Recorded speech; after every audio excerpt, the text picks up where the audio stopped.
வணக்கம். இன்னைக்கு மார்கழி மாதம் 17ஆம் நாள். பாவை பெண்கள் மூலமா சிவபெருமானோட சிறப்ப மாணிக்க வாசகர் எப்படி பாடுறாருன்னு பாப்போமா? செங்கணவன் பால், திசைமுகன் பால், தேவர்கள் பால், எங்கும் இல்லாததோர் இன்பம் நம்பாலதா, கொங்குன் கருங்குழலி நந்தம்மை கோதாட்டி, இங்கு நம் இல்லங்கள் தோறும் எழுந்தருளி, செங்கமல பொற்பாதம் தந்தருளும் சேவகனை, அங்கண் நரசை அடியோங்கட் காரமுதை, நங்கள் பெருமானை பாடி நலந்திகழ, பங்கைய பூம்புனல் பாய்ந்தாடேலோர் எம்பாவாய் அப்படின்னு உரிய பாடுறார் மாணிக்க வாசக பெருமான்.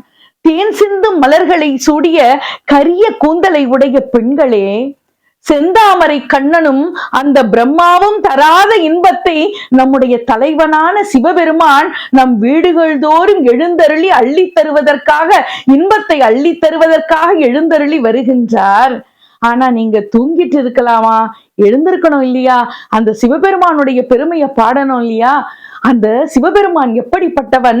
தன்னுடைய செந்தாமரை பாதங்களால் தம்மை ஆட்கொள்வதற்காக, அவனுடைய திருப்பாதங்களால், செந்தாமரை பாதங்களால் நம்மை ஆட்கொள்வதற்காக நம் வீடுகள் தோறும் இறங்கி வந்து, ஒரு சேவகன் போல இறங்கி வந்து நமக்கு அருள் செய்ய காத்திருக்கிறான் நம்முடைய சிவபெருமான். அப்படிப்பட்ட சிவபெருமான் எப்படிப்பட்டவன் தெரியுமா?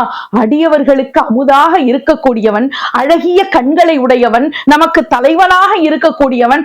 அப்படிப்பட்ட சிவபெருமானுடைய பெருமையினை நாம் பாட வேண்டும், அவனுடைய அருளினை பெற வேண்டும். அவருடைய அருளை பெறுவதற்காக இந்த தாமரை மலர்கள் நிறைந்திருக்கிற குளத்திலே மூழ்கி, நாம் இந்த பொய்கையிலே மூழ்கி நீராடுவோம், அந்த சிவபெருமானுடைய பேரருளை பெறுவோம் என்று உருகி உருகி பாடுகிறார் மாணிக்க வாசக பெருமான். நாமும் இந்த நல்ல நாள்ல சிவபெருமானுடைய பேரருளை பெறுவதற்கு அவருடைய திருநாமங்களை சொல்லி அவருடைய பேரருளை பெறுவோம். நன்றி, வணக்கம்.